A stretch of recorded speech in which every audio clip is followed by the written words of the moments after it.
Hello and welcome to a brand new Rugby League show. The first of its kind, I believe. It's a show dedicated completely to Fantasy Super League. So for all you Fantasy Super League coaches out there, this is going to be great for you in regards to tips, advice, upcoming fixtures, and injury and team news updates as well. So, first of all, we'll take a look at the week's upcoming fixtures. Of course, with the World Club Series happening, Saints have got to face the Sydney Roosters, and a team subsequently get a bye this week, and that team is the Catalans Dragons. So, if you do have any Catalans players in your team, highly recommend either dropping them to your bench or making a quick substitution. Okay, so no Thursday night Super League this week, so we jump straight into Friday's games. That starts off with the game on Sky, the Castleford Tigers taking on Wakefield Trinity. Of course, Wakefield coming up with that shock win over Warrington last week. The other two games taking place are the Hull Kingston Rovers taking on the Huddersfield Giants, Warrington Wolves hosting the Toronto Wolfpack. And then over to Saturday, you've got the Salford Red Devils hosting the Leeds Rhinos over at the AJ Bell. And Sunday, the Wigan Warriors taking on Hull FC. So that is all your games for the upcoming week in Super League. So with this being a Fantasy Super League show, it's of course only fitting that we take a look at the team of the week. You'll be seeing that on screen now. Of course, Sam Tompkins, the obvious choice at fullback this week after a hat-trick. Very hard not to include somebody that got 3 tries. On your wings, you've got Bevan French and Luke Briscoe. Of course, French hasn't been playing wing this year, but Fantasy have set him up as a winger, so I would highly recommend putting him in your team, as he's been getting pretty much free roam of the entire park at the minute and racking up some fantastic points as well. In your centres, Harry Newman and Carlos Tumavave. Newman grabbing 2 tries in that win against Hull KR, and Tumavave just being a constant nuisance when Hull FC played against Saints. At 6 and 7, Jordan Abdul and Jackson Hastings. Hastings, of course, grabbing a couple of try assists. Abdul exactly the same. Front row, Adam Sidlow from the Toronto Wolfpack and Lee Mossop from Salford, getting through some big meters in their games, a few tackle busts and a few offloads as well. At hooker, Adam O'Brien from Huddersfield, of course, managing to sneak a try in their game against Salford. Matty Ashurst and Liam Farrell making up your second row. Ashurst scoring in that win against Warrington.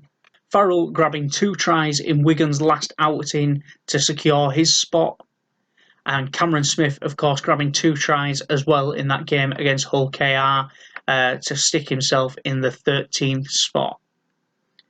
Interchanges, Matt Parcell, Danny Houghton, Ben Curry and Louis McCarthy-Scars broke that team with a total of 1,433 points.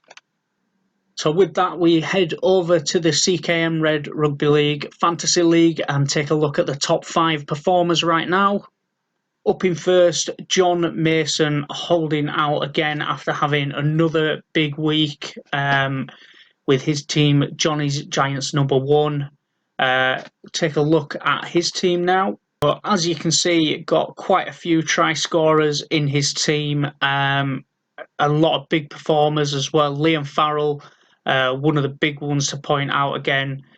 Those 2 tries and a lot of running meters as well, putting him up to 119 points this week and 244 for the season so far. Liggy South for Hull, been really impressive recently.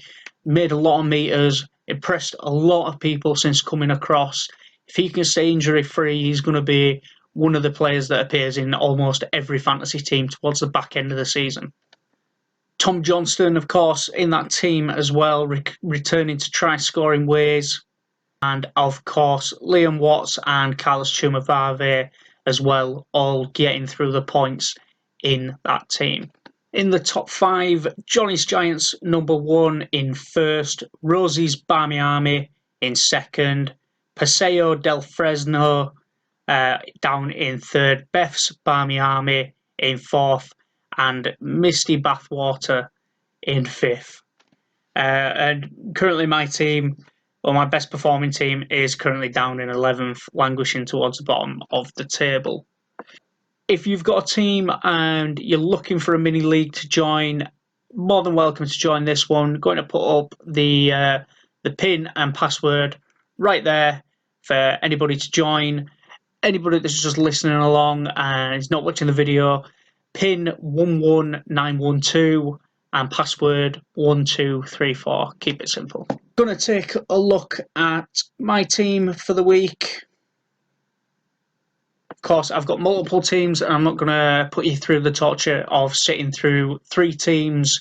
So, just going to take my best performing team. And to be honest, it's not going to do that well this week for obvious reasons that I'll explain here. My back row isn't looking too bad in regards to the backs that I've got. Josh Griffin, consistently a 50-point plus player.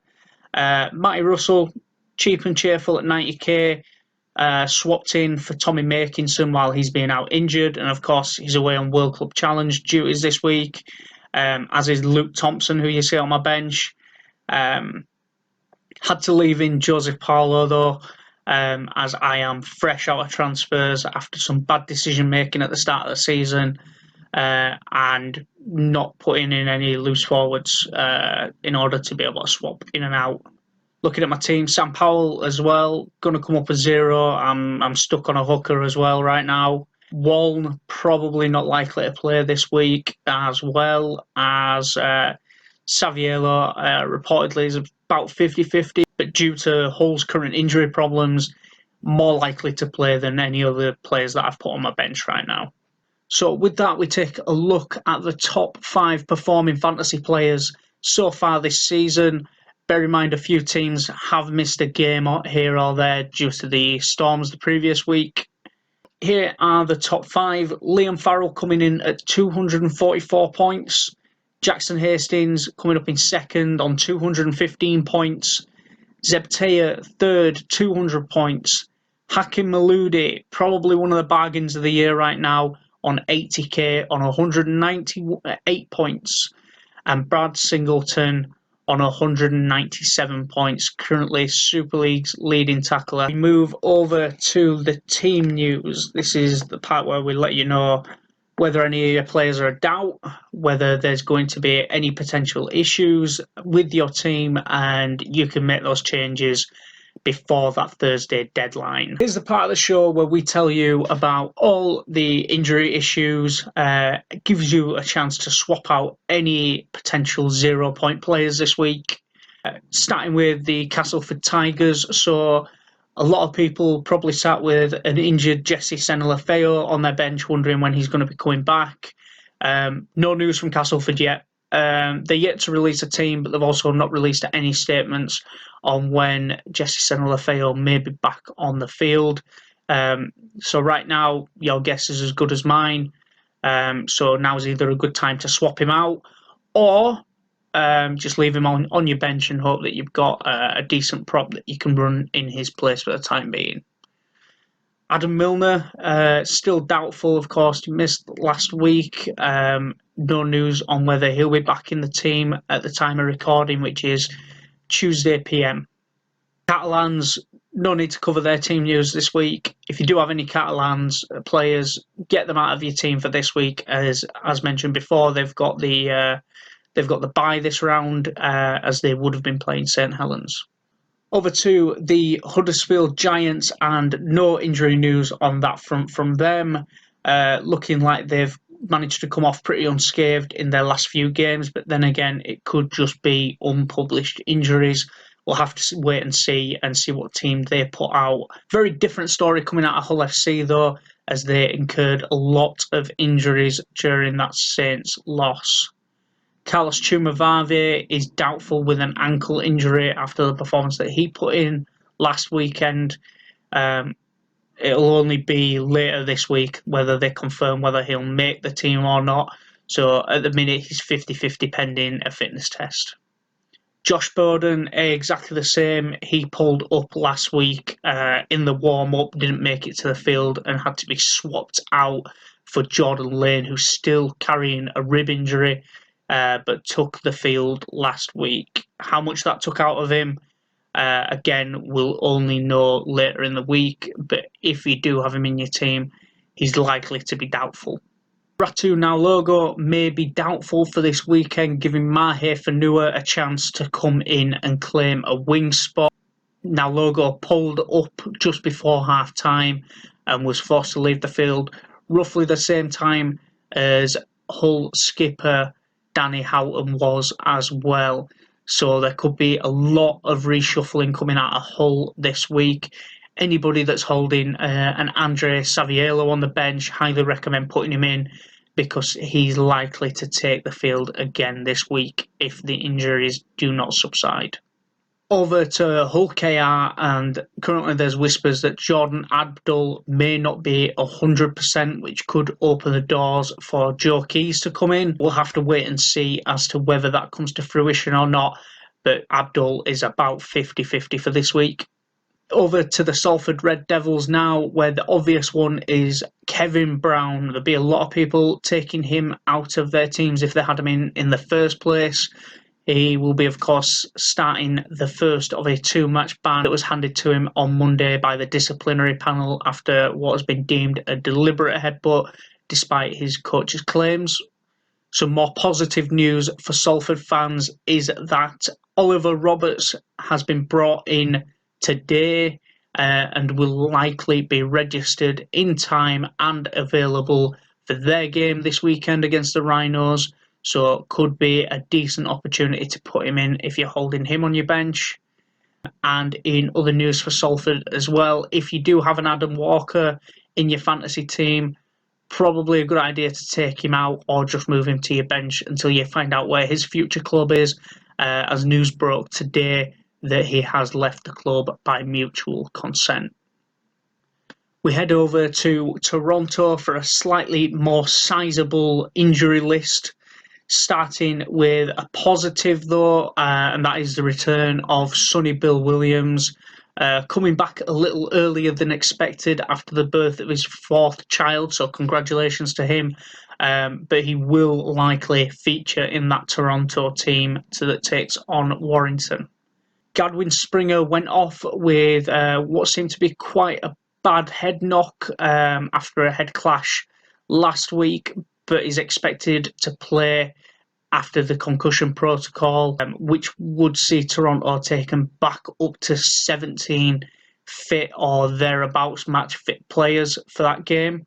No injury updates on Mellor and Lussick as they're still upwards of a month minimum. Then Toronto dealt another bitter blow today as Cunningham is likely to miss half the season after suffering a hamstring injury. Over to Wigan, where the only real high-profile name missing right now is Sean O'Loughlin. He copped an eye poke from Hakim Maludi that saw Maludi sin-binned. O'Loughlin's doubtful for the next 2 weeks. So if you do have O'Loughlin in your team, now's a good time to switch him out and probably invest in a Morgan Smithies. Whenever he comes on, he gets through the work, gets through the meters, and makes a ton of tackles as well. So will be very, very good for your fantasy team. Over to Warrington, the only real team news right now is that Anthony Gelling, of course, is still under investigation and has been stood down from playing duties. So no changes there. Gareth Widdop, of course, played last week. He's still not 100% match fit, but we believe that Warrington will still run him out against the Wolfpack. And finally, Wakefield, no injury news out of Wakefield. So they've managed to keep off their injury woes from previous seasons by the looks of things. So finally, we'll finish with my 3 bold predictions for the week, starting off with number 3, and that is Matty Ashton to have his biggest game yet against the Wolfpack. The reason I say this is because the Wolfpack are carrying a few knocks. They've got quite a sizable pack as well. Matty Ashton has been proving that he absolutely loves to take on teams like that. Players that are a little slower to move around, Ashton will exploit that. Saw a glimpse of it against some of the higher skilled teams in the league. I can really see Toronto suffering against a player like Matty Ashton. Number 2, I'm going to go out on a limb and say Aiden Caesar again to have another big game against Hull KR. We saw how much Hull KR can really struggle against a very decisive kicking game. And Aiden Caesar, we've seen it in his NRL days.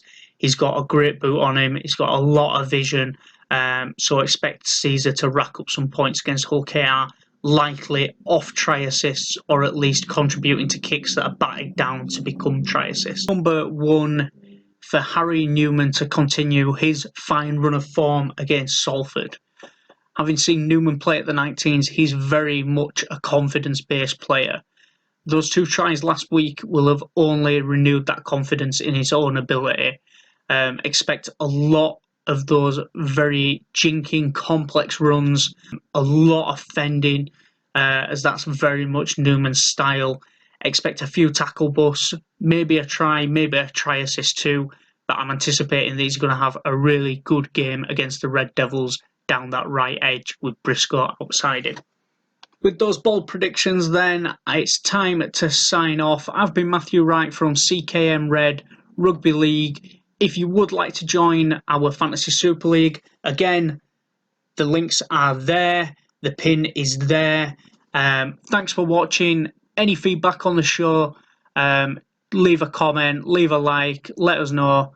And thanks for watching. Bye.